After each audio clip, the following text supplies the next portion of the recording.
Datanglah sekelompok Yahudi, minta suaka ke wilayah itu, setelah diusir di wilayah tempat lain, dan ditindas oleh raja-raja setempat karena perilaku yang tidak menyenangkan. Maka diterima di situ, diberikan perlindungan, diberikan kemudian hak untuk bekerja, sampai mereka maju. Saat merasa tenang itulah mereka mengundang 3 klan Yahudi yang lain, 3 suku-suku besar yang lain, yang dikenal dengan suku-suku Yahudi yang sangat juga ekstrim pada saat itu. Siapakah 3 suku ini? Bismillahirrahmanirrahim. Di tahun lalu, beberapa waktu yang lalu, di awal jumpa kita petakkan materi yang dibahas di tempat ini tentang fikih dakwah. Kita telah bahas apa itu pengertian fikih, apa itu dakwah, siapa itu da'i, orang yang berdakwah, bagaimana cara berdakwah, dan tantangan-tantangan dakwah. Sekarang kita akan masuk kepada sebab utama akar mula tantangan-tantangan dakwah itu berasal sepeninggal kehidupan Nabi sallallahu alaihi wasallam dan kini bertransformasi menjadi tantangan-tantangan di era baru yang akarnya masih tersambung ke masa-masa lalu. Penting untuk kita ketahui hal-hal semacam ini sehingga ketika Anda temukan dalam lingkup kehidupan kita, kita bisa tahu dan bisa mudah untuk menyelesaikan persoalan yang dimaksudkan. Saya mulai dengan pembahasan, semoga Allah mudahkan dan mudah dipahami setelah diawalkan. Pada masa kekhalifahan sahabat Umar bin Khattab radhiyallahu ta'ala anhu, khalifah yang kedua sepeninggal sahabat Abu Bakar As-Siddiq radhiyallahu ta'ala anhu, keduanya orang mulia di hadapan Rasulullah SAW dan tersebut dalam lisannya sebagai bagian dari ahli surga. Maka Umar bin Khattab dengan segala kejeniusannya, Umar itu orang pintar, jenius. Satu di antara 4 sahabat jenius. Selain nanti ada sahabat Ali bin Abi Thalib radhiyallahu ta'ala anhu, ada sahabat Amr bin As radhiyallahu ta'ala anhu, ada Ibnu Abbas radhiyallahu ta'ala anhuma, juga ada Umar bin Khattab radhiyallahu ta'ala anhu. Sampai-sampai seorang bernama Toha Hussein, ini orang-orang liberal di Mesir, pemikir, ahli bahasa, itu mengakui kejeniusan Umar sampai menuliskan satu kitab khusus membahas kejeniusan Umar bin Khattab. Namanya Abqariyatu Umar. Abqariyatu Umar. Maka Umar kemudian berinisiatif dengan berbagai hal yang sangat kreatif pada saat itu, termasuk memperluas wilayah-wilayah dan penyebaran dakwah Islam. Maka di masa Umar lah menyebar kemudian dakwah Islam yang saat diterima itu oleh masyarakat yang sangat luas, kemudian berbondong-bondong masuk Islam, dan dampaknya meluas ke wilayah-wilayah keislaman itu. Bahkan kemudian teman-teman, itu pendekatan sebelumnya di masa-masa kenabian sampai ke Abu Bakar, konon dalam riwayat yang valid juga dalam catatan buku sejarah, sudah sampai juga ke Nusantara. Artinya saya ingin tunjukkan bahwa wilayah Islam pada saat itu sudah luas, melebihi Jazirah Arab. Luas, sampai juga menaklukkan, mengalahkan wilayah Persia. Nah biasanya ada kecenderungan kalau orang-orang sudah berada di atas, kemudian tersaingi oleh yang lainnya, maka suka ada perasaan-perasaan yang tadinya berada di atas, sekarang dikuasai oleh yang lain, maka setan masuk kemudian melalui perasaan itu, menghadirkan nilai-nilai seakan muncul iri hati, dengki, tidak puas, dan sebagainya. Ini biasa. Ada satu negara maju dikalahkan oleh tetangganya. Tentu yang ini akan selalu ingin menyusul. Amerika di atas, Cina makin maju. Amerika nggak akan senang dengan Cina. Ya, Cina di bawah, Amerika maju, demikian seterusnya. Apalagi Indonesia yang maju, nggak akan ada yang senang dengan itu. Makanya mereka lihat, kita ini potensinya banyak. Sumber daya alam paling banyak di sini. Lempar tongkat jadi tanaman. Lihat batu, luar biasa banyaknya. Ada yang warnanya emas kekuning-kuningan. Ada yang warnanya ini dan itu, dibuka potensi banyak, mineral tumpah. Sampai kemudian diancang-ancangkan oleh orang tua kita dari sejak dulu. Bikin di pasalnya, undang-undang itu pasal 33. Sampai dengan ayat ketiganya. Bumi, air dan segala isinya itu yang dikuasai oleh negara. Kenapa? Karena potensinya banyak. Nah kembalikan ke masa lalu. Maka dari situlah mulai muncul benih-benih ketidakpuasan. Bukan karena kinerjanya Umar bin Khattab. Tapi karena perasaan iri dari nostalgia sebelumnya. Maka muncullah kemudian orang-orang yang datang dari wilayah-wilayah berbeda. Kemudian masuk Islam tapi tidak sempurna Islamnya. berasal dari kalangan budak-budak yang mudah diperdaya. Singkatnya, terjadilah peristiwa kelam itu. Umar kemudian sedang menunaikan sholat, sudah ditunggu oleh seorang budak yang bersembunyi dalam satu masjid. Kemarin saya tunjukkan pada teman-teman yang umrah di Masjid Nabawi, di posisi itu Umar bin Khattab ditusuk berkali-kali. Jadi kalau Anda masuk kemudian umrah ya atau haji, saya bermohon pada Allah yang belum, insya Allah disegerakan nanti. Ya, nabung ya. Nah itu.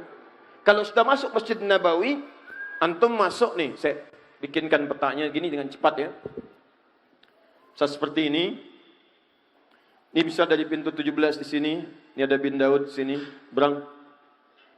Ke sebelah sini, ini Hotel Raudhah, Diyar.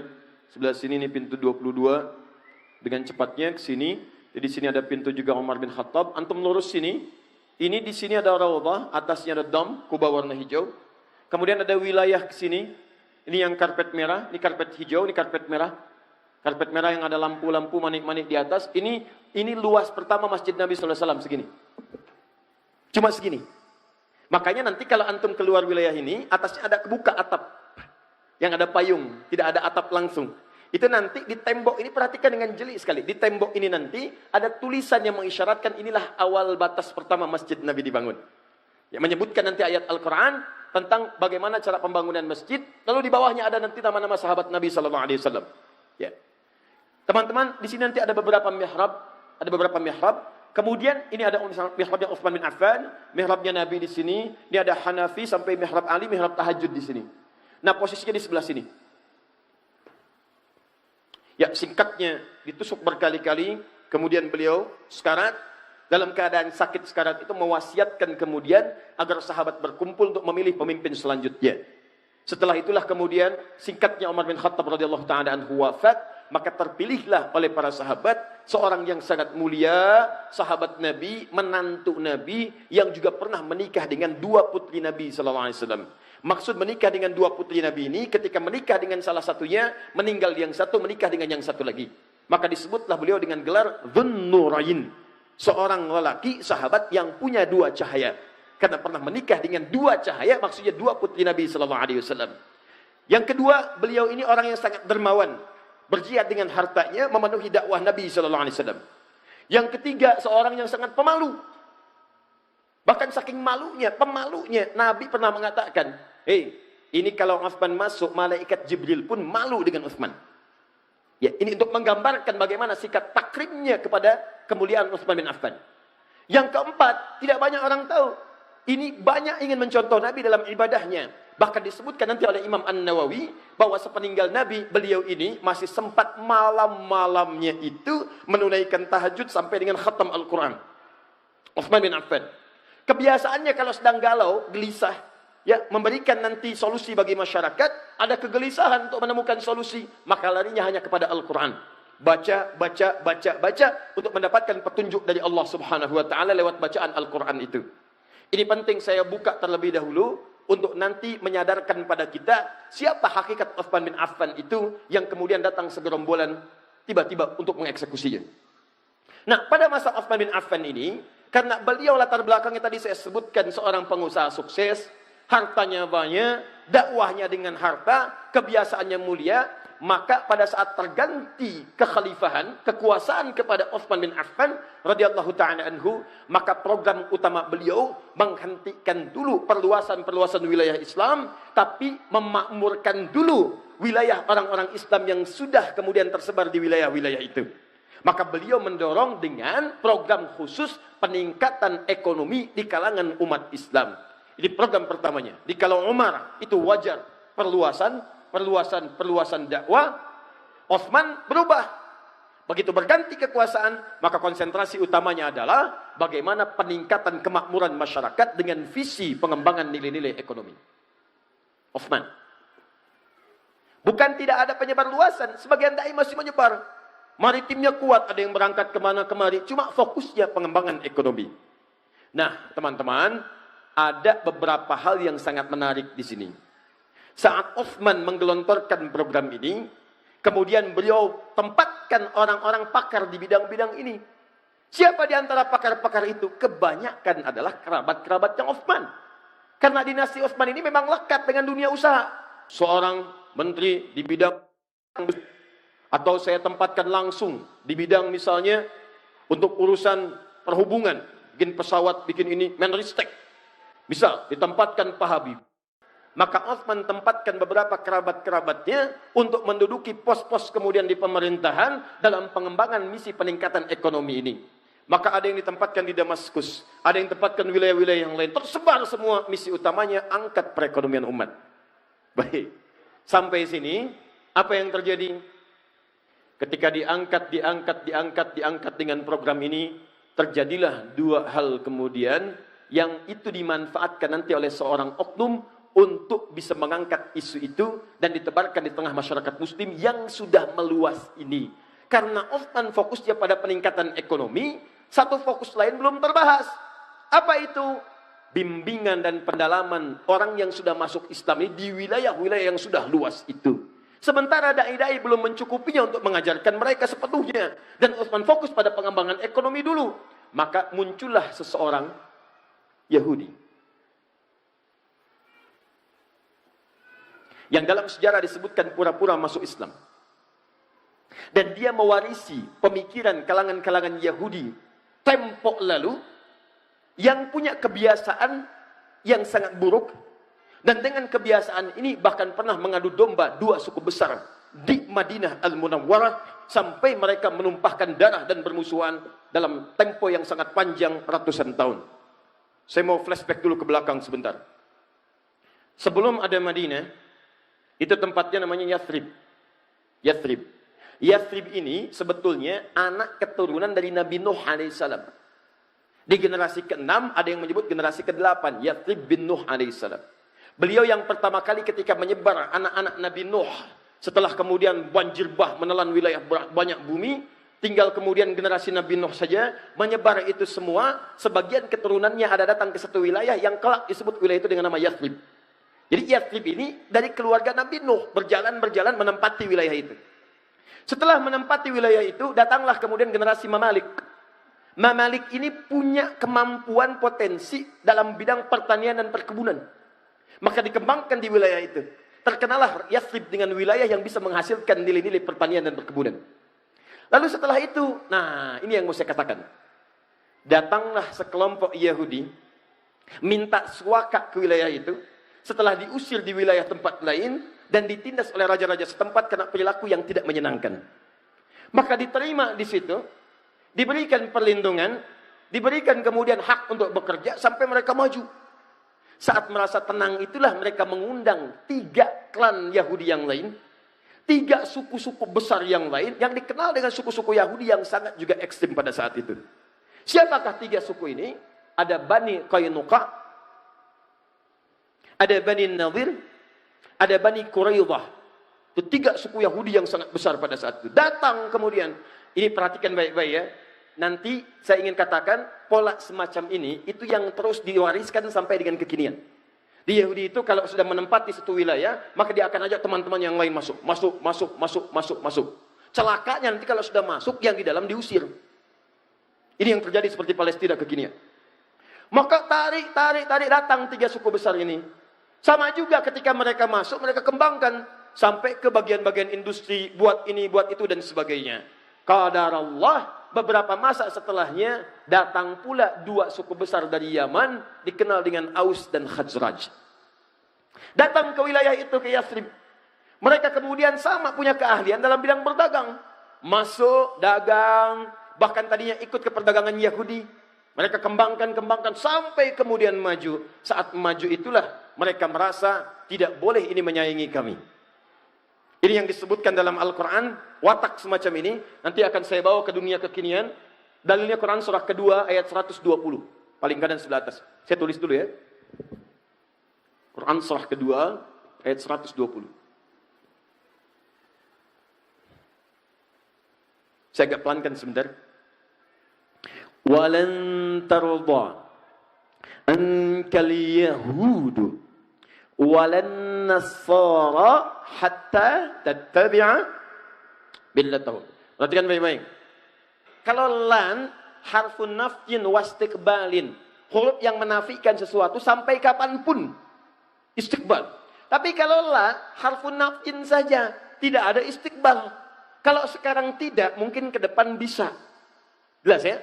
Masih ada peluang. Kata Allah, nih, perhatikan baik-baik. Ada kata namanya millah, millatahum. Millah itu sebetulnya bukan agama asalnya. Awas, tapi sistem kehidupan. Pola hidup. Sistem ekonomi, sistem politik, sistem macam-macam itu. Sistem kehidupan. Nah, kata Allah, orang-orang Yahudi itu punya tipikal. Tidak akan senang sampai kapanpun orang lain berada di atasnya. Jadi kalau dalam urusan politik mesti unggul di atas. Gak boleh ada yang naik ke atas. Kalau ada yang naik, dia mesti turun. Di ekonomi juga demikian, dia harus kuasai.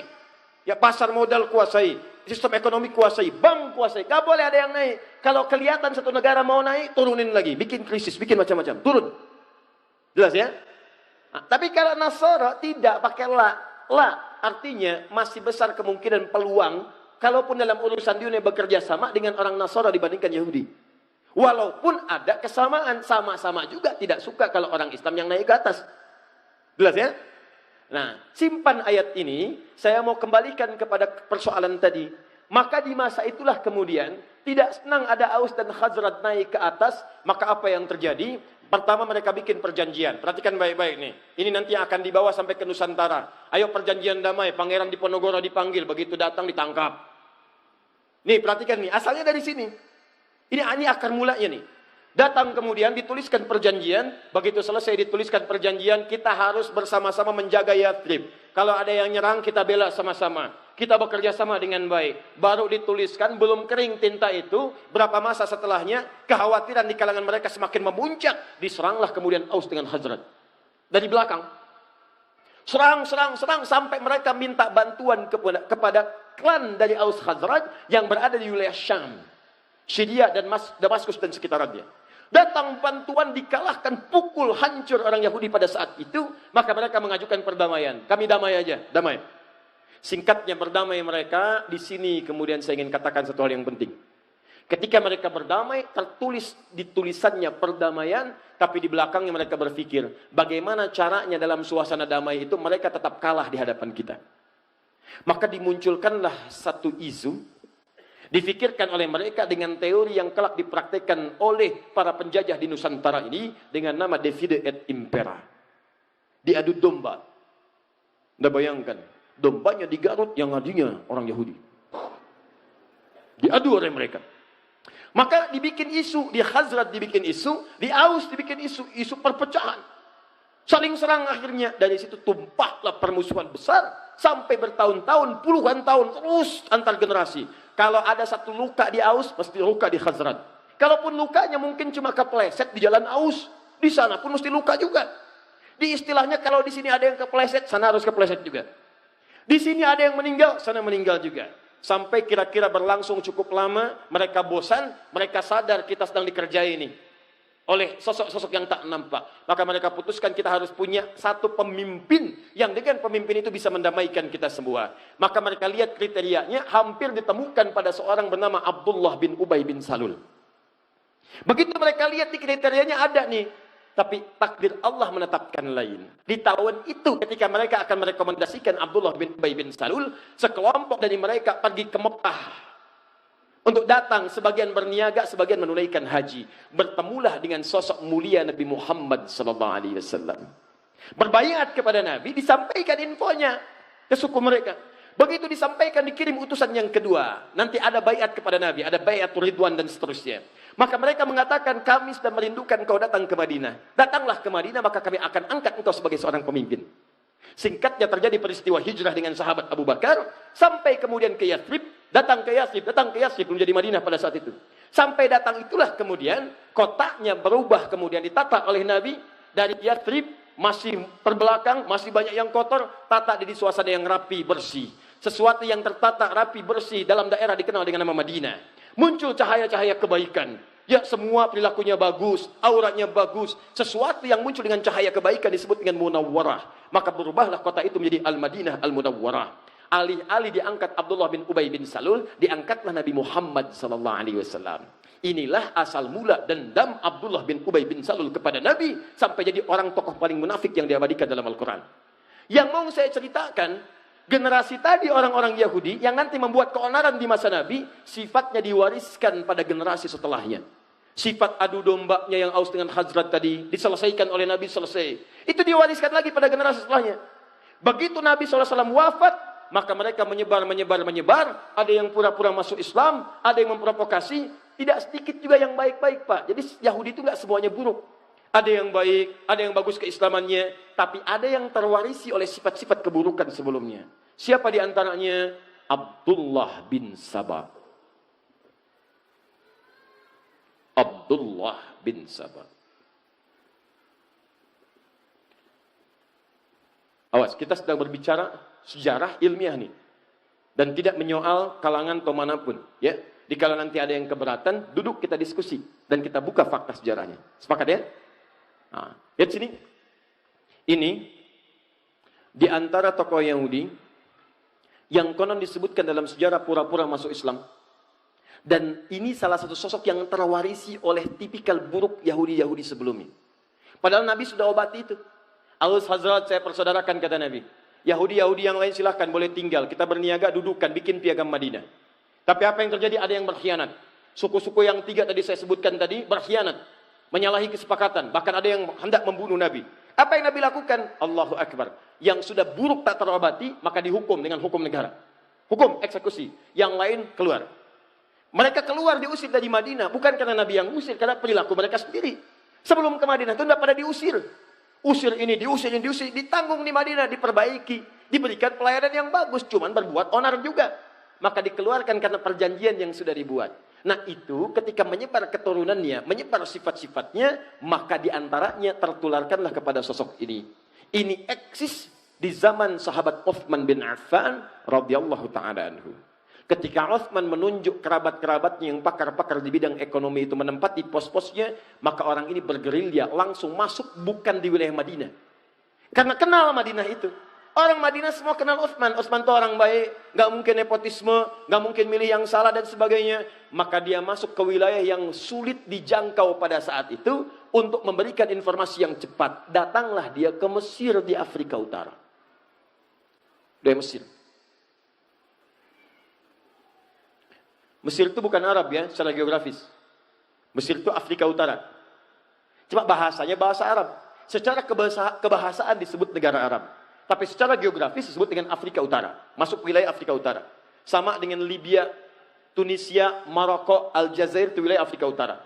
Maka dia datang ke Mesir. Apa yang dia katakan di Mesir? Dia sebarkan isu bahwa khalifah saat ini, satu, telah melakukan nepotisme. Nepotisme. Dia pilih kalangan dari kerabat-kerabatnya saja. Tahan sebentar. Tahan.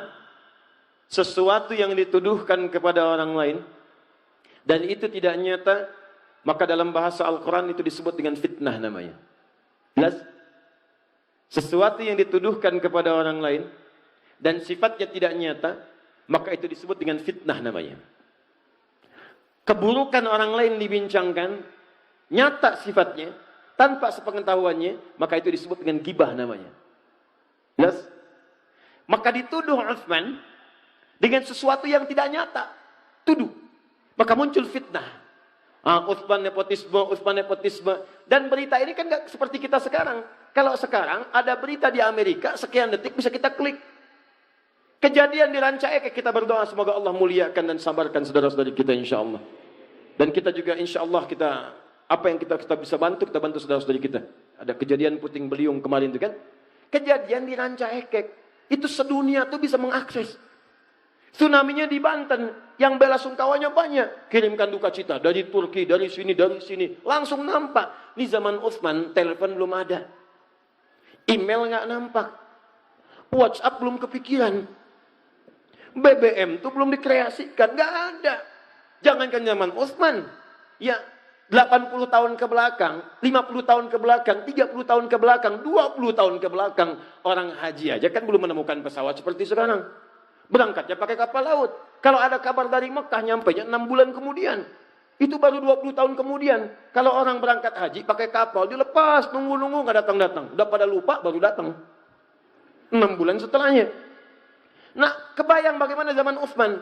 Utsman tidak tahu apa yang terjadi di Mesir nih, jaraknya terlampau jauh. Ternyata sudah bergerilya. Gerilyan itu ke orang-orang yang mudah kemudian diprovokasi. Ke kalangan bawah, disebarkan isu. Yang kedua, ini yang mau saya katakan. Dan ini nanti nyampe ke kehidupan kita sekarang.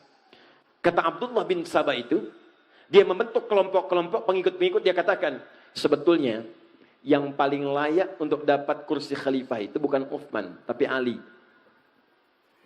Tahan. Sebetulnya yang paling layak itu bukan Utsman, tapi Ali. Coba lihat. Nabi Isa saja, Nabi Isa dikatakan naik ke langit, wafat, akan turun. Apalagi Nabi Muhammad. Nabi Muhammad kan yang paling mulia. Tentu sebelum Nabi Muhammad dibangkitkan sebagai orang pertama, akan mengutus nanti generasi-generasi penerusnya. Sebagai wakil dari ajaran-ajaran Nabi. Itu yang akan membimbing. Maka dihembuskanlah. Siapa coba menurut Anda yang paling dekat hubungannya dengan Nabi?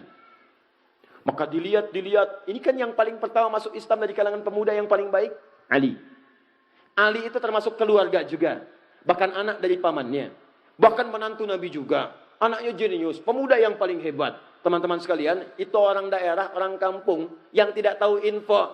Utsman juga mulia, menikah dengan tadi 2 putri Nabi, dimuliakan oleh Nabi, disebut ahli surga. Bahkan satu masa ketika Utsman akan masuk ke satu kebun, riwayat Abu Musa al-Ash'ari, kata Abu Musa al-Ash'ari, saya minta izin dulu pada Nabi. Kata Nabi, persilahkan dia masuk, akan masuk seorang ahli surga yang diuji dengan musibah. Seorang ahli surga diuji dengan musibah. Nah, info-info ini nggak banyak nyampe, masuk ke kalangan bawah, diprovokasi. Yang bagus tuh Ali, yang hebat Ali, dan sebagainya. Padahal dua-duanya mulia. Maka orang-orang awam ini mudah kemudian disulut, masuk ke kelompok Abdullah bin Sabah, maka dikenal dengan pengikut Sabah. Namanya Sabaiyah. Abdullah bin Sabah dikenal dengan Sabaiyah. Saya agak cepat sedikit ya, mohon maaf karena waktu kita itu sangat singkat. Tahan. Maka terkumpul di wilayah Mesir. Dia coba infiltrasi wilayah Madinah, begitu masuk, mental. Jadi karena orang tahu Utsman tinggal di Madinah, tahu kebiasaan Utsman, jadi begitu akan menyoal Utsman, sebetulnya Utsman begini ya, jangan bicara tentang Utsman. Utsman lebih baik dari apa yang Anda katakan. Utsman kok nempatkan saudaranya di situ? Utsman itu lebih paham, karena Utsman itu pakar di bidang ekonomi, dia tempatkan mungkin salah. Mental. Dia pergi ke daerah. Setelah itu apa yang terjadi? Setelah diprovokasi, masanya makin banyak, maka Abdullah bin Sabah kemudian masuk dan mengatakan pada pengikutnya di wilayah Mesir itu, datanglah kalian kemudian ke kota Madinah. Sampaikan protes kalian. Kepung tulisannya Utsman. Datangi Utsman di sana. Maka mereka bergerombolan datang ke wilayah ini, datanglah ke Madinah. Ini yang datang ini bukan cuma datang. Ada yang bawa pedang, ada yang bawa pisau, ada yang bawa pentungan besi. Datang. Begitu intelijen menyampaikan kepada Utsman ada pergerakan dari wilayah Afrika Utara menuju ke sini. Apa isu yang dibawa? Mereka ingin minta penjelasan kepada Khalifah Utsman bin Affan. Kenapa mengangkat saudaranya begini. Apakah benar Ali paling utama dan sebagainya. Maka Utsman karena disebutkan kemudian Ali, nepotisme dan sebagainya, Utsman perintahkan Ali, kamu kasih penjelasan. Apa kata Ali? Saya katakan dari awal, ingat kata-kata saya? Bukankah di antara yang paling jenius di antaranya Ali bin Abi Thalib? Ali mengatakan kepada Utsman kurang lebih bahasanya, ya Khalifah, akan lebih baik kalau Anda langsung yang menemui rakyat menjelaskan. Kalau saya jelaskan bisa, tapi tingkat kepuasannya berbeda. Kalau orang datang ke istana, ke pusat kekuasaan, maka Ali menyampaikan satu pendapat yang sangat brilian, dan ini warisan dari Nabi SAW. Akan lebih baik kalau pemimpinnya langsung yang menemui, karena itu akan memberikan kepuasan tersendiri kepada rakyatnya. Utsman ketika mendengar usulan itu, bagus usulannya, baik saya akan temui. Demikianlah kalau di lingkaran sekitaran pemimpin ada orang-orang yang mengusulkan kebaikan, maka pemimpinnya akan ikutan baik. Beda kalau di sekitarannya ada orang-orang yang tidak baik. Orang dah datang berbondong-bondong, ini pergi. Ini jadi masalah. Lalu saya sedang berbicara tentang hal yang lain ya. Jangan pikirkan yang tidak-tidak. Ya. Saya bicara tentang Ali, bukan Jainuddin. Ini contoh-contoh, bukan saya nggak nyolong yang lain-lain, hati-hati. Ingat ya, catat kata-kata saya. Alhamdulillah.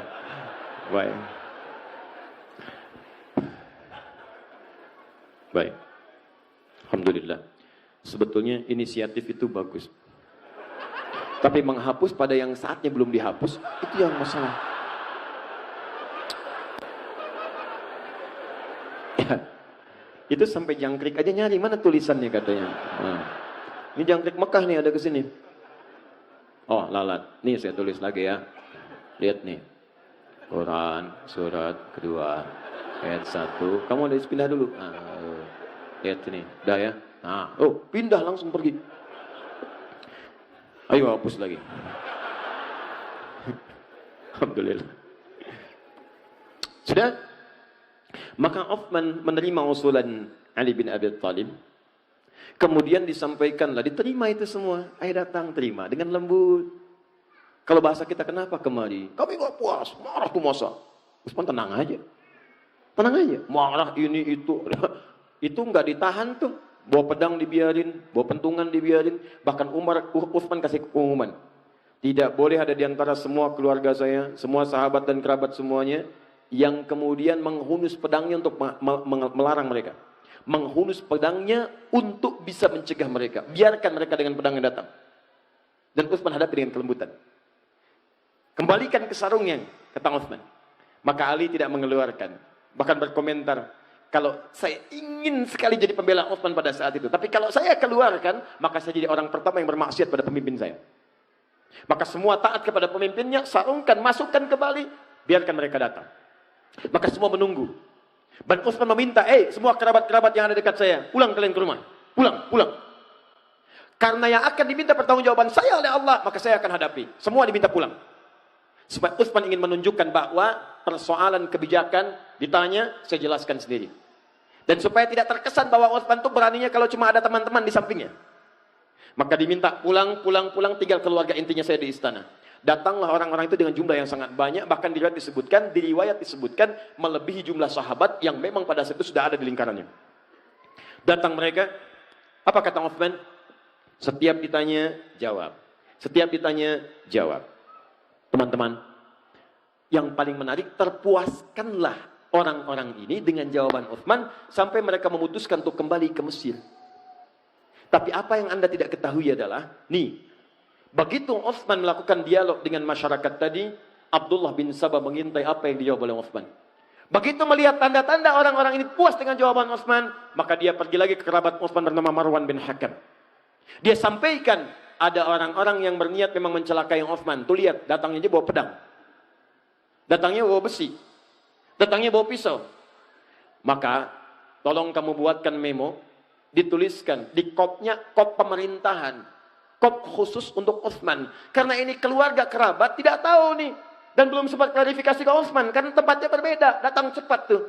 Marwan kerabat, orangnya baik juga. Maka apa yang terjadi? Dituliskan di situ. Perintahkan kepada gubernur Mesir, ketika mereka datang sampai sana, tolong hukum mereka, karena mereka berniat untuk mencelakai khalifah. Apa yang terjadi? Orang-orang ini kembali kemudian ke Mesir, dengan perasaan yang sudah puas dengan jawaban Uthman bin Affan. Tapi di perjalanan, mereka dibisikin lagi oleh Abdullah bin Sabah. Tahukah kalian buruknya Uthman bin Affan?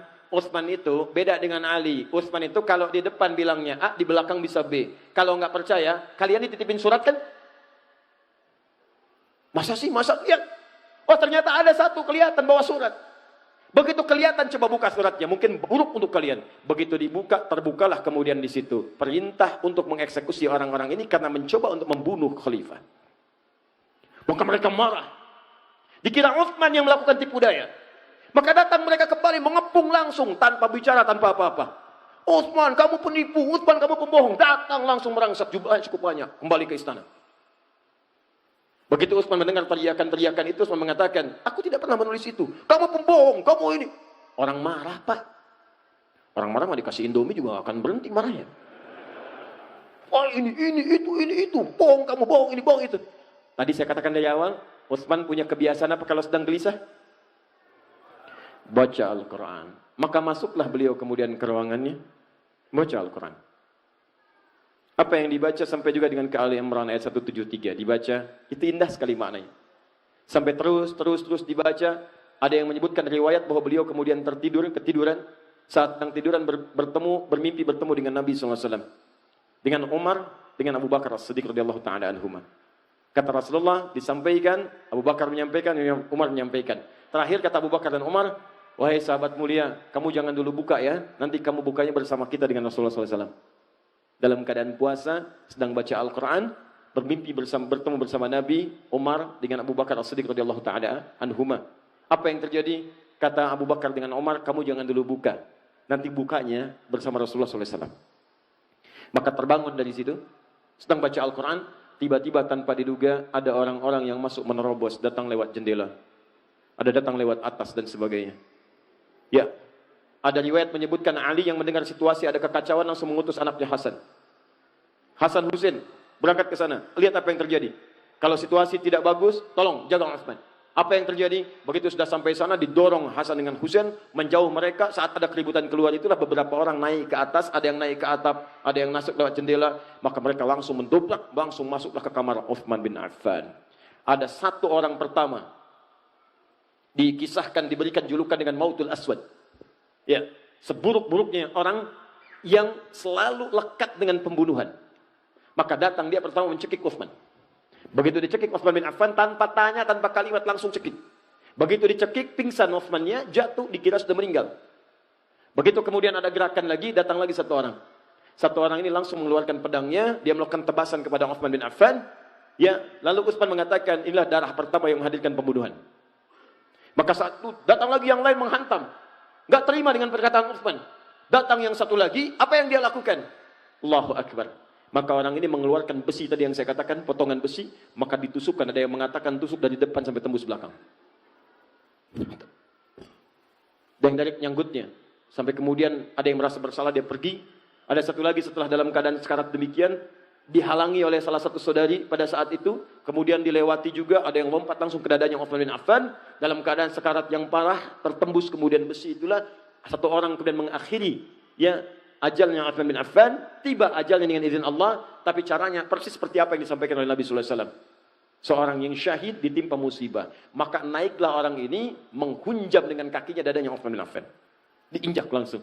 Begitu diinjak, terhembuslah kemudian nafas yang terakhir dari sahabat Utsman bin Affan. Setelah mendengar Utsman itu meninggal dunia, kabur orang-orang ini menyebar. Masanya makin ricuh, terjadi kericuhan di Madinah sampai dengan 4 hari. Maka para sahabat berkumpul, ini fitnah pertama. Fitnah pertama yang terjadi. Maka para sahabat berkumpul untuk mengatasi kekacauan ini, maka mereka bersepakat mesti ada pemimpin baru yang diangkat untuk mengatasi kekacauan. Karena kekacauan sudah menyebar. Khalifah tidak ada, pemerintahan tidak stabil, wilayah makin luas. Maka ini muncul pemberontakan di sini. Ini muncul pemberontakan. Maka untuk mengatasi itu diangkatlah kemudian dengan mufakat semuanya sahabat Ali bin Abi Thalib. Perhatikan apa yang dikerjakan oleh Abdullah bin Sabah. Begitu Ali diangkat, dia gerilya lagi. Ini yang kita nantikan. Ini yang paling hebat. Saat yang bersamaan, dia juga masuk ke wilayah-wilayah sahabat-sahabat dari keluarga Utsman bin Affan, Bani Umayyah. Di Bani Umayyah itu siapa saja? Banyak. Ada Muawiyah, ada Amr bin As, ada yang jadi gubernur di Damaskus di Syria. Masuk info pelan-pelan dari bawah. Kalau Ali sengaja tidak menolong Utsman supaya Utsman cepat meninggal dan digantikan oleh Ali bin Abi Thalib. Masuk fitnah lagi. Tuh lihat bagaimana hembusannya tidak berhenti sampai di situ. Begitu wafat diangkat Ali sibuk menyelesaikan pemberontakan. Padamkan ini, padamkan itu, padamkan ini.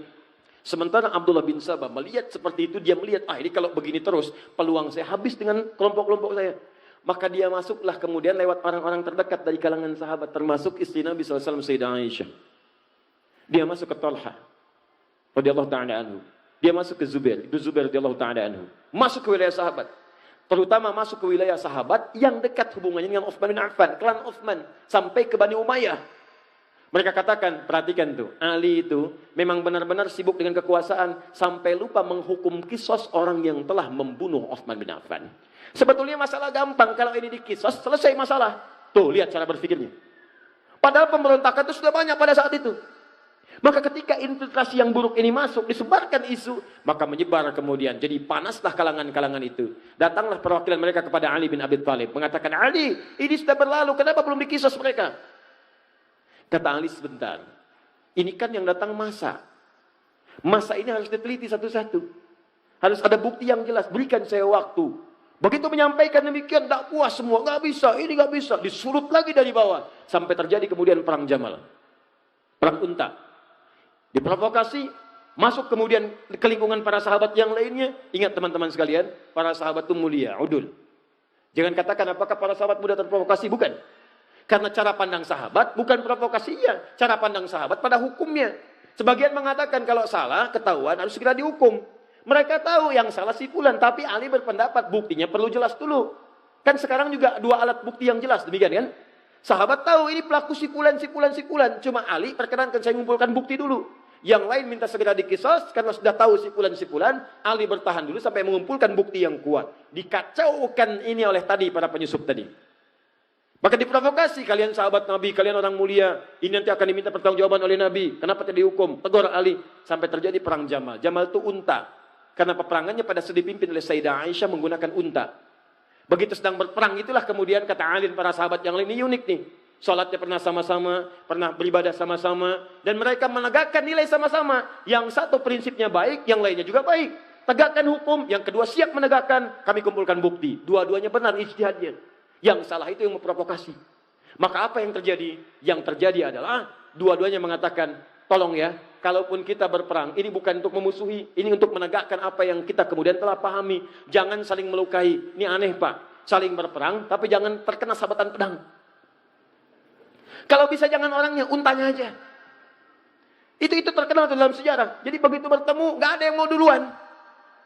Nih, siapa yang menjadikan kacau situasi pada saat itu? Kelompoknya ini.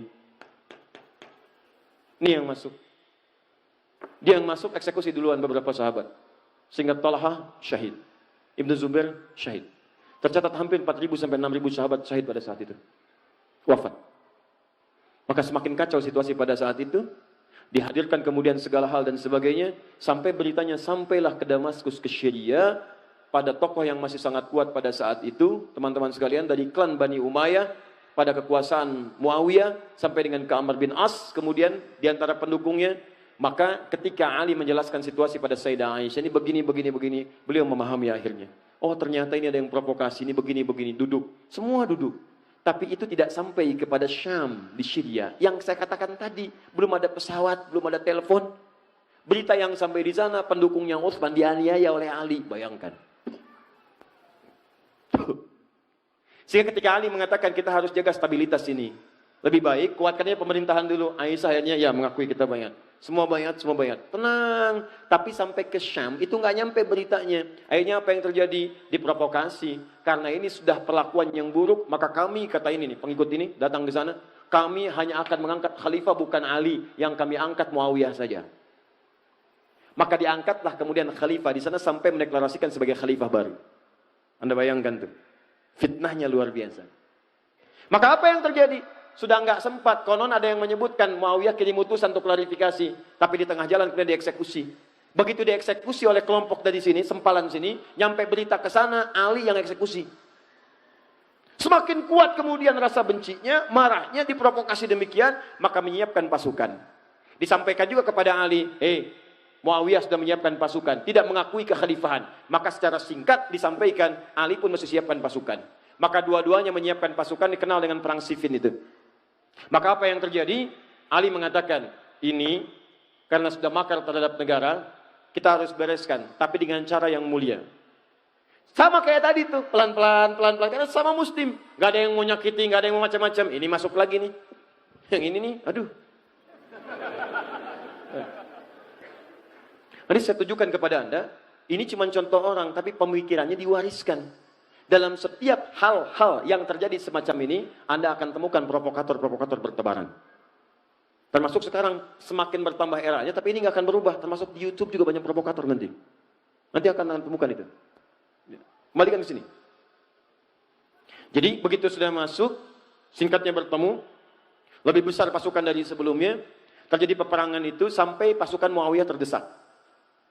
Ya, apa yang terjadi pada saat terdesak? Muawiyah, saya katakan di belakang kan ada Amr bin As yang seterusnya, itu jenius. Kata mereka, sudah, kita kalau teruskan akan kalah nih. Dan makin banyak korban. Gini aja, supaya duduk sama-sama diskusi, duduk dengan baik, maka kita lakukan tahkim. Tahkim itu tombak Al-Quran. Ya, kemudian bukan ditombak untuk menunjukkan sesuatu yang kotor, bukan. Maksudnya untuk berhukum dengan hukum kitabullah. Kenapa menggunakan tombak? Karena mudah diangkat begini. Kalau ngangkat orang kan belum ketahuan apa maksudnya. Begitu dipanah dari belakang, meninggal, repot lagi. Maka yang diangkat Al-Quran begini, semua berbaris di belakang Muawiyah. Ketika berbaris, diangkat kemudian mushaf. Saat diangkat itulah kemudian Ali mengatakan, tidak itu siasat, saya tahu itu siapa yang bikin. Karena Ali kenal Amr bin As. Tanya dulu mereka, kalau mereka ingin tahkim, mereka harus menyerah dulu. Mereka harus menyerah. Kalau sudah menyerah, baru tahkim. Karena situasinya sedang demikian kacau. Kalau tidak menyerah duduk sama-sama, maka mustahil bisa diskusi dengan baik. Ini Ali. Wah, ketika Ali perintahkan, terus dorong mereka sampai mereka menyerah. Maka yang satu golongan mengatakan, Ali kamu nggak benar nih. Dalam fikih perang, kalau sudah ada yang tahkim mengangkat Al-Quran, hukumi kembalikan kepada Allah. Nggak boleh kita serang. Maka orang-orang ini langsung keluar dari barisan Ali. Keluar dalam bahasa Arab disebut dengan kharaja. Orangnya kharijun. Kalau keluar karena tidak sepakat dan keras sifatnya, dan cenderung buruk keadaannya, maka dikenal dengan nama khawarij. Maka muncullah kemudian orang-orang golongan ekstrim baru. Dia mengatakan, lihat nih, Ali menyimpang. Kafir nih Ali. Kafir. Anda bayangkan tuh. Siapa mereka dibanding Ali? Ali itu menantu Nabi. Jaminan surga. Pemuda paling hebat, paling setia. Nyawanya dikorbankan bahkan untuk risalah Islam, bahkan untuk Nabi. Dalam peristiwa Isra Mi'raj, itu cuma ada 3 orang di rumah itu. Begitu akan berangkat, kata Nabi, Ali, kamu tidur di tempat tidur saya ya. Saya dengan Abu Bakar akan hijrah. Kamu yang gantikan di sini. Itu tahu tempat tidur Nabi itu. Itu yang jadi tujuan. 100 orang pemuda pasukan khusus sudah ngintai, taruhannya nyawa. Ali masih muda, Abu Bakar sudah sepuh. Dengan Nabi mau berangkat. Apa kalimat Ali? Bala ya Rasulullah, siap. Siap dengan nyawanya. Tidak pernah tertuliskan di buku sejarah manapun Ali protes.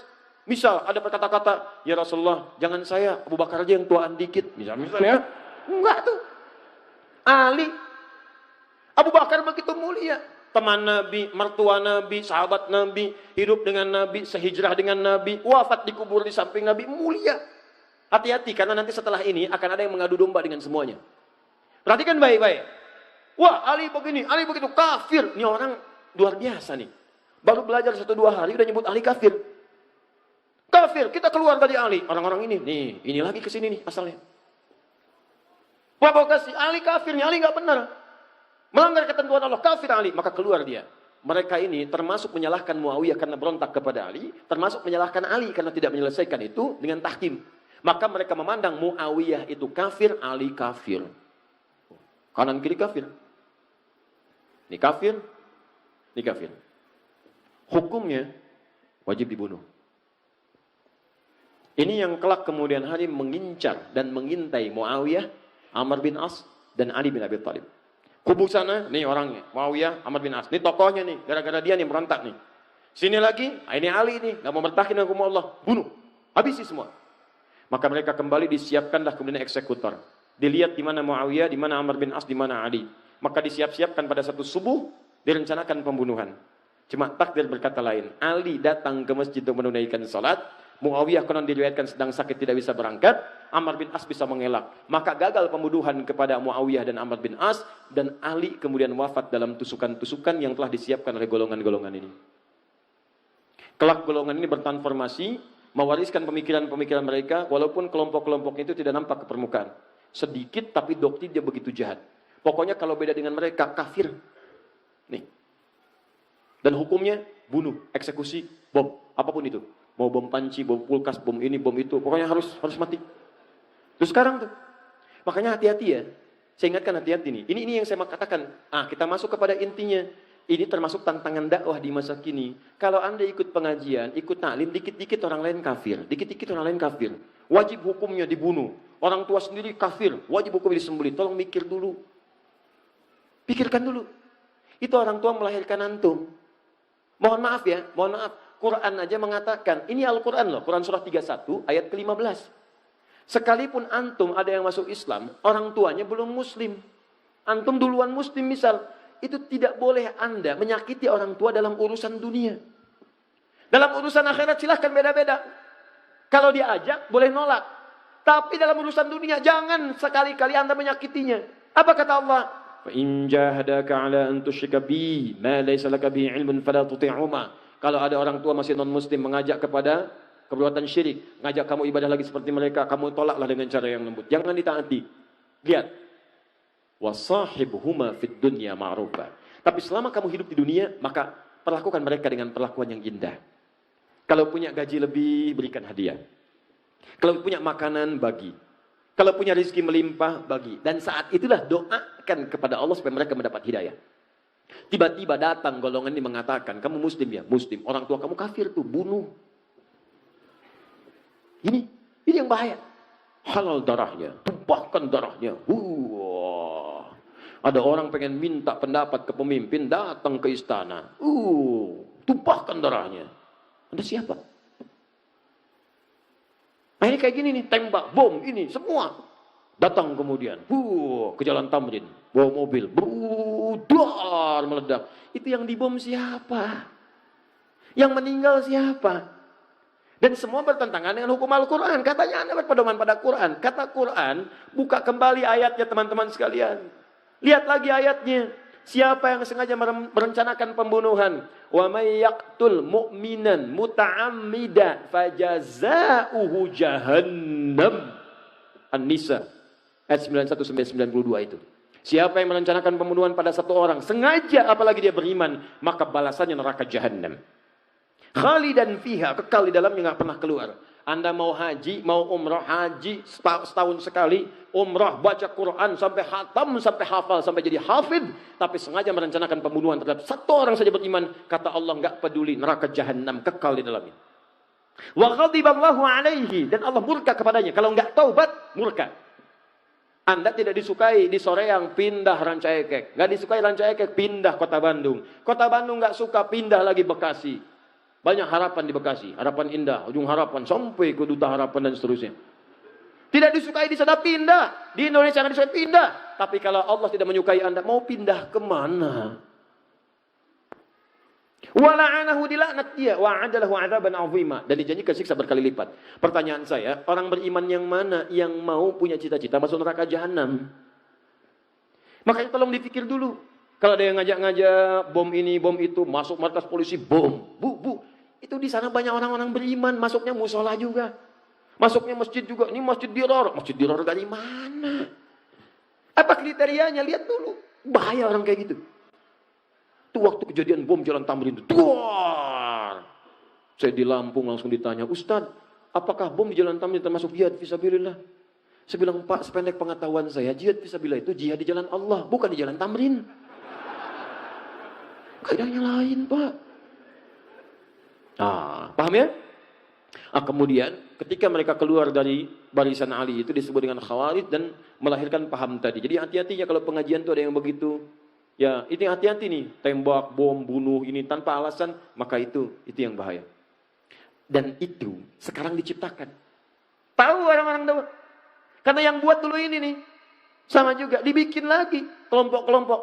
Diciptakan di bawah. Ini doktrinnya dibawa lagi. Yang bikin siapa? Yang paling bahaya bukan umat Islam. Dibawa oleh orang-orang punya kepentingan untuk mencitrakan Islam itu buruk. Diciptakan golongan semacam ini, dikirim kemudian, kirim ke Syria, kirim ke ini, kirim ke itu. Muncullah kemudian orang-orang ekstrim. Tembak, bom, ini hancurkan. Makam dihancurkan, ini dihancurkan. Di mana ada ajaran Nabi menghancurkan makam? Itu paling bahaya. Hati-hati kalau ada ajakan-ajakan tuh di media sosial. Datang ke Syria, datang ke ini, datang ke itu. Tapi yang Anda lihat itu seperti ini nih. Ciri-cirinya begini. Hidup Anda itu sudah tidak berarti. Oh, tidak berarti, enak aja. Ya.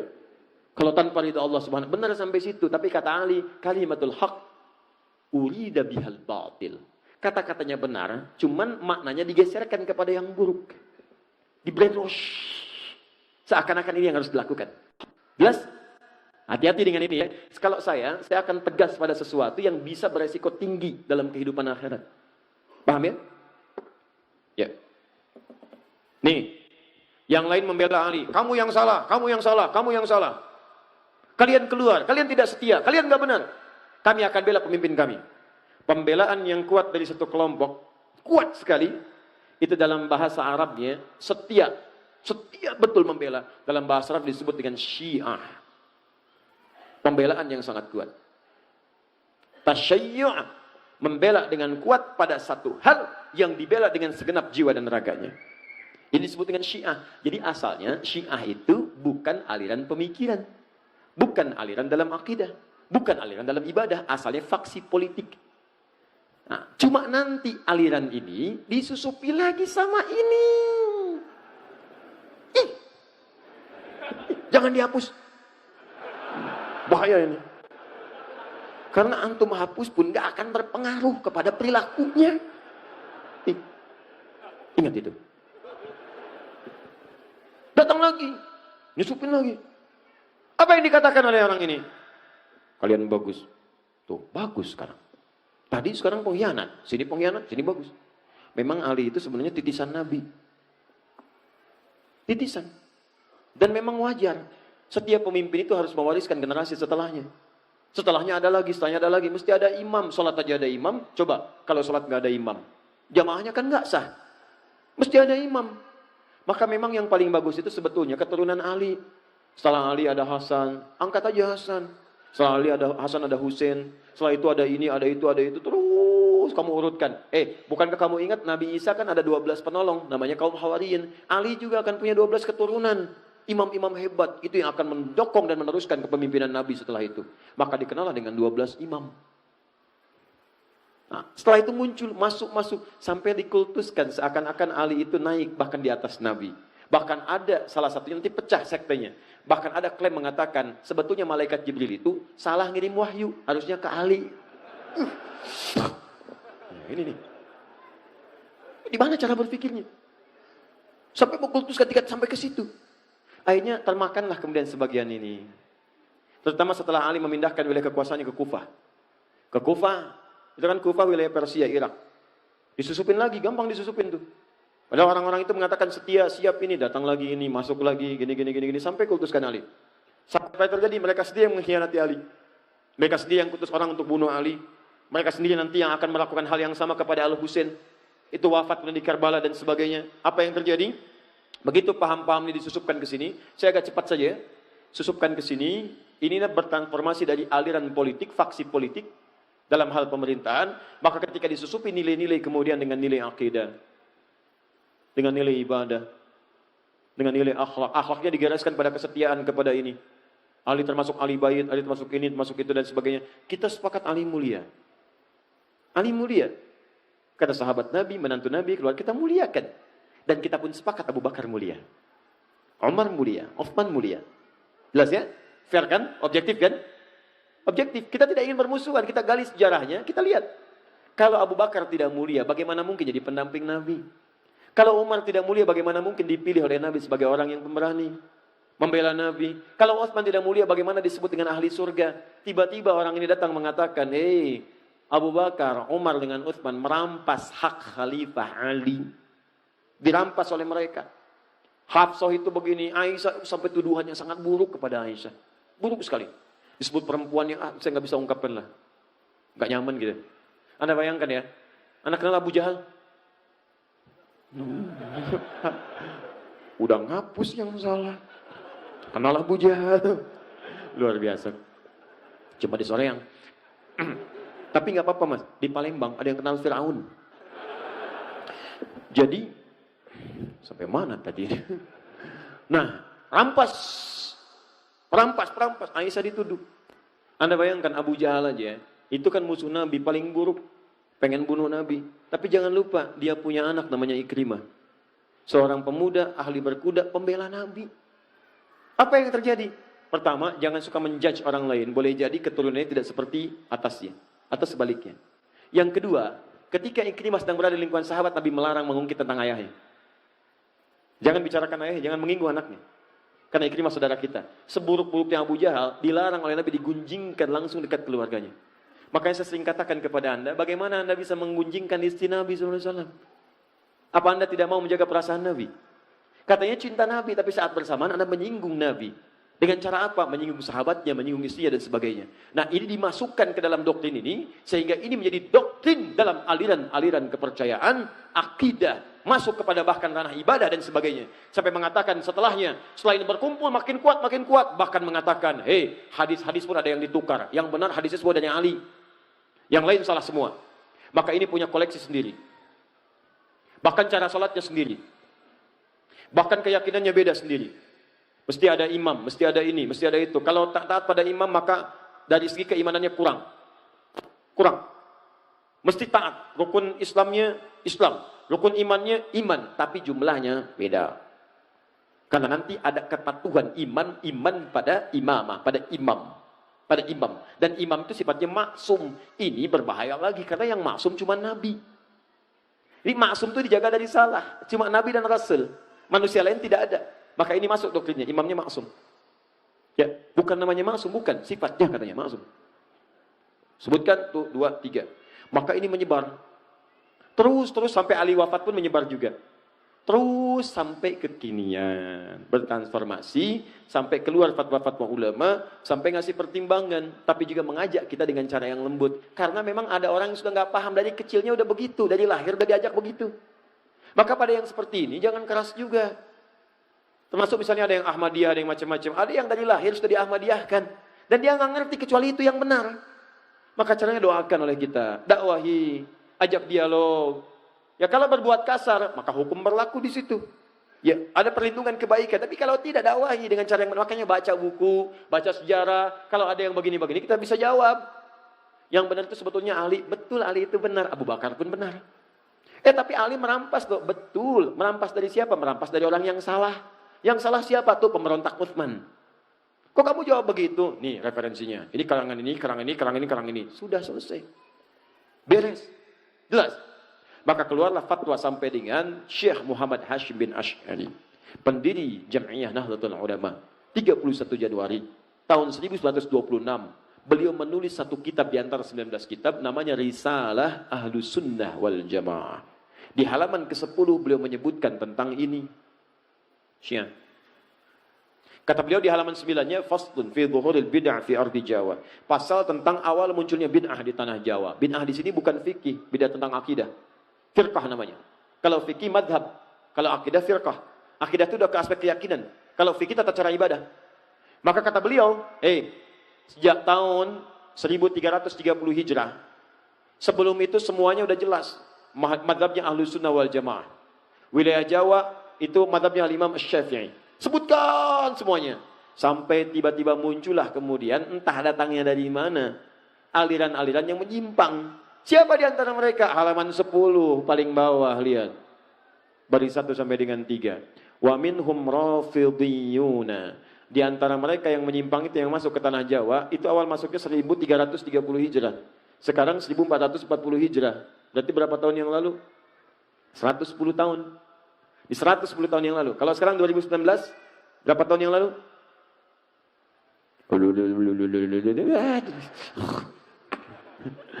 Ya pokoknya 110 tahun yang lalu. Ya, baik, datang ke tanah Jawa. Apa yang dilakukan? Rafidhiyun. Rafidhi itu menunjuk kepada orangnya. Rafid. Sifat yang disebut Rafidah. Apa Rafid itu? Menolak dengan cara yang kasar. Ya, radda, menolak. Tapi menolak dengan cara yang kasar. Rafadha. Minum mas. Terima kasih. Itu lembut. Ini minum mas. Non sianawan aing. Luar biasa. Siawani kaing, siawani aing siun. Pokoknya.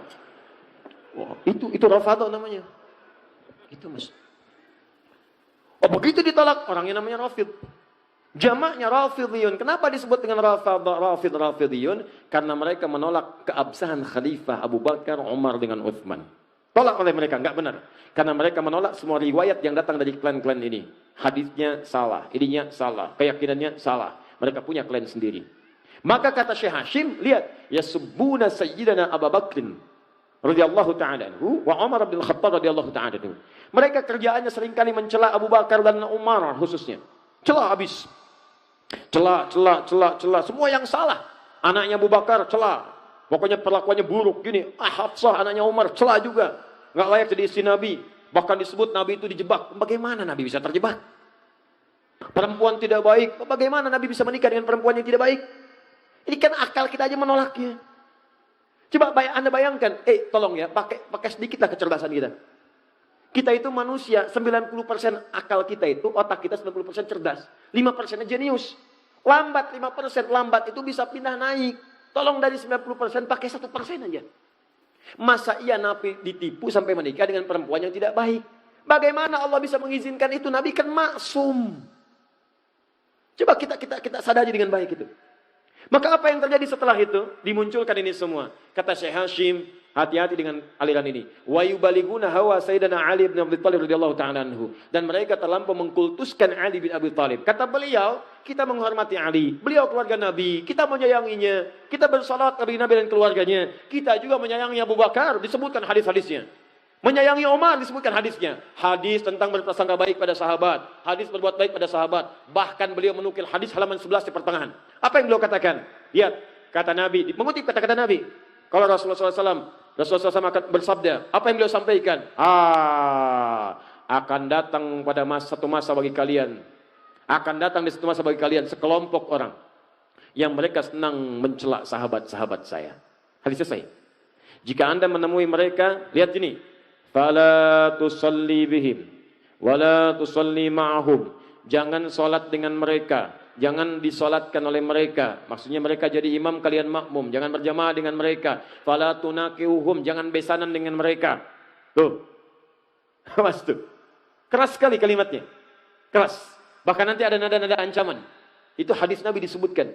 Maksud beliau menampilkan ini ada perbuatan yang salah. Beliau bukan memaksudkan mencela orangnya. Nabi bukan memaksudkan memburuk-burukkan orang, bukan. Maksudnya waspada, ini aliran sangat bahaya. Bisa memecah belah, bisa ribut nantinya. Maka cara kita adalah balas dengan cara-cara terbaik dengan menerangkan. Ini loh maksudnya awalnya begini. Paham ya? Nah, maka kalaupun ada di sekitaran kita yang seperti itu, pertama kita berdoa kepada Allah. Semoga mendapatkan hidayah untuk jadi baik dalam kehidupan. Yang kedua, kitanya pun belajar, baca lagi. Baca sejarah, sehingga ketika nanti diskusi kita punya argumentasi, terangkan. Kalau sudah kita terangkan gak mau juga, itu pilihan masing-masing. Jelas ya? Dan itu dijamin oleh negara, pasal 29 ayat 2. Negara kejamin kemerdekaan tiap-tiap penduduk untuk memeluk agamanya masing-masing dan beribadah menurut agama dan kepercayaannya itu. Jelas ya? Nah, maka ini tantangan dakwah yang kedua selain tadi Khawarij. Kenapa saya sampaikan ini teman-teman? Karena ini kekinian bertransformasi dan banyak bertebaran di sekitaran kita sekarang. Saya tanya, ada paham-paham yang gampang mencap kafir yang lain? Ada, bahkan sekarang lebih dahsyat. Kalau dulu mikir-mikir dulu, bunuh, itu mikir dulu. Sekarang begitu mudahnya. Tebar bom, tebar ini, tembak, eksekusi dan sebagainya. Dan yang paling berbahaya, gerakannya masih lewat media sosial sekarang. Tahukah Anda? Saya beberapa pekan ke belakang ini sedang menyelesaikan kasus-kasus ini, masuknya ke pesantren. Anak-anak pesantren. Bahkan sempat saya duduk satu ruangan, kumpul anak pesantren. Pertanyaannya udah ada list mereka. Hampir semua sama begitu. Ya, ini disebutkan, ini zalim, ini zalim, ini zalim. Berlaku hukum mati, berlaku, ya Allah. Saya lihat pelan-pelan, dari mana tahu ya? Dari Quran sini, Quran surat berapa? Ayat berapa? Nah, ayat sebelum itu apa? Ayat setelah itu apa? Riwayat dari siapa? Saya tuliskan. Kamu ini hafal Quran juga tidak. Bacakan nggak mampu. Bisa menyimpulkan hukum, tahu dari mana? Saya terangkan nih, Qurannya nih. Ini ayatnya begini. Buka mushafnya. Lihat mushafnya, halaman sekian. Paling kanan sebelah bawah. Lihat ini nih. Sebelumnya ini. Kaitannya dengan ayat yang ini. Kaitan sebelumnya ayat yang ini. Untuk menafsirkan ada namanya siyak, ada lihak, ada sibak. Ustaz apa itu lihak? Lihak itu bukan saudara kamu. Lihak itu ini nih. Siyak itu ini. Terangkan. Setelah itu baru, bukan salah itu. Perbaiki begini. Pelan-pelan berubah. Paham ya? Baik. Sama juga teman-teman sekalian dengan yang kedua ini juga waspada. Ini tidak disukai. Dan yang paling bahaya dari semua itu adalah awal mulanya muncul dari provokasi. Provokator itu termasuk kalangan orang-orang munafik itu yang langsung diisyaratkan oleh Al-Quran. Yang paling dahsyat tidak disebutkan nama-namanya. Dalam kaidah tafsir disebutkan, kalau ada informasi tidak disebutkan nama, tokoh, tempat, dan kejadiannya, ini menunjukkan kejadian itu akan berlangsung kembali di masa depan dengan tokoh-tokoh yang berbeda. Tantangan dakwah sekarang bukan muncul pada kelompok-kelompok ini semata, nama-nama dan sebagainya. Karena kita sudah paham dari sejarah. Yang paling bahaya itu adalah provokasinya menyebar ke lingkungan dakwah. Dulu Ali disampaikan provokasi, diadu dengan Utsman. Diadu dengan Sayyidah Aisyah, diadu dengan Tolha. Mereka ulama, paham fikih. Sekarang ulama juga diadu, ustadz diadu, masuk ke YouTube, Ustadz Adi diadu dengan ustadz lain.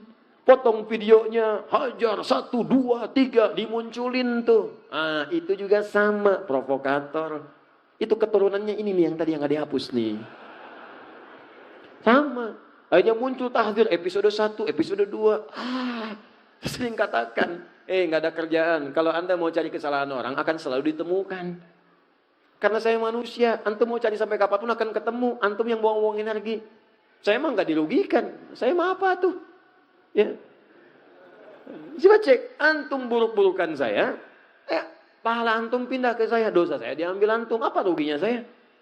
Karena itu saya sering katakan, nggak ada kerjaan. Dan saya nggak pernah marah. Silakan, saya nggak akan marah. Saya malah mendoakan antum supaya tobat. Dan kalau saya nggak marah, antum juga jangan ikutan marah. Kan aneh ustaznya nggak marah, jamaahnya marah. Jelas ya? Maka ini teman-teman sekalian, kejadian seperti ini mudah diadu-adu. Kenapa nggak saling duduk? Yang paling bahaya tadi tuh, sifat-sifat Abdullah bin Sabah tadi. Masuk ke sini, anggap kamu yang paling benar. Masuk ke sini, anggap kamu yang paling benar. Sekarang kenyataan. Ikut pengajian, masuk, ini yang paling benar. Yang lain salah semua. Ada nggak sekarang? Ada. Masuk ke sini, jangan ngaji dengan yang itu. Masuk ke sini, jangan begini. Itu salah semua, itu bid'ah. Mau kaji kemana? Ustadz Adi. Oh, Ustadz bid'ah ya? Bukan Ustadz Adi.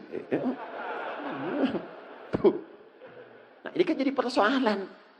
Itu kalau ada yang demikian-demikian, itu artinya mengakomodir kepentingan-kepentingan buruk di masa lalu. Yang paling aneh adalah Anda menjelek-jelekan Syiah. Anda menyalahkan Syiah dan benar salahnya. Tapi saat bersamaan Anda juga menerima provokasi di masa lalu. Itu kan aneh. Kenapa tidak saling duduk sama-sama? Duduk. Apa masalahnya? Kunut itu bid'ah. Baik. Pendapat Anda, kunut itu bid'ah. Yang ini, kunut itu boleh. Yuk kita temukan. Apa dalilnya yang bid'ah? Ini. Baik. Yang ini juga punya dalil. Ini dalilnya kuat. Ini juga kuat. Yuk kita buka kaidah fikihnya. Kalau sama-sama ada dalil, ini sama, telusuri. Kenapa yang ini tidak kunut, asal mulanya apa? Oh, ini penyebabnya. Kenapa yang ini kunut? Oh, ini penyebabnya. Ternyata dua-duanya punya pandangan dalil-dalil yang sama, cuma cara menyikapinya berbeda. Maka ini yang disebut dengan tanawu namanya. Silakan kerjakan. Yang ini benar, yang salah yang tidak salat subuh. Yang repot kan begini, bid'ah. Pokoknya yang kunut semua bid'ah. Gak bisa. Bid'ah itu dolalah, dolalah itu neraka. Benar. Apa Anda mau mengatakan Ibnu Umar ke neraka? Apa Anda mau mengatakan Al-Hasan ke neraka? Apa Anda mau mengatakan Imam Syafi'i ke neraka? Anda siapa, Ferguson? Enak aja. Kita lihat dulu. Ini kan agak aneh. Akhirnya apa yang terjadi? Masjidnya kosong. Kok bisa komplek di sini? Gara-gara paham tidak kunut, masjidnya kunut. Keluar dari komplek semua subuhan. Pindah ke tempat lain. Siapa yang memakmurkan di sini? Kalau ada yang kotor di lantai, jangan ditinggalkan rumahnya, sapu kotorannya. Gitu. Dan saling berkenalan, diskusi kan enak. Antum kan tidak akan dihisap dengan kesalahan orang lain. Tapi kalau antum tidak pernah mau duduk, diskusi, ngobrol, bicara, kan pilihan kan masing-masing. Jangan sampai perbedaan pendapat membuat Anda tidak bisa minum teh bersama, duduk bareng-bareng. Ngopi, bagi yang ngopi.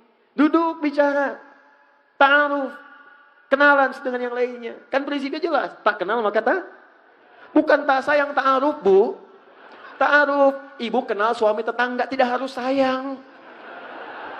Masa kenal suami tetangga, kenal dan langsung sayang? Tak kenal maka ta'aruf. Bisa aja. Udah. Jelas ya? Nah, saya tanya. Fitnah ini dahsyat tidak? Dahsyat. Pengaruhnya terasa sampai sekarang? Sesuatu yang dahsyat terasa besar sampai juga tantangannya terus sampai kemana-mana akhirnya. Kemana-mana. Itu dalam bahasa Arab disebut dengan kubra namanya. Kubra. Maka muncul istilah fitnah kubra. Fitnah itu akhirnya menyebar kemana-mana lewat persoalan yang berbeda-beda. Akhirnya dengan tujuan yang sama mengarahkan keburukan pada kehidupan berkeprimanusiaan. Akhirnya saya menyarankan kepada semuanya, hati-hati dengan indikasi-indikasi keburukan. Tapi kalau tidak sepakat, duduk dialogkan.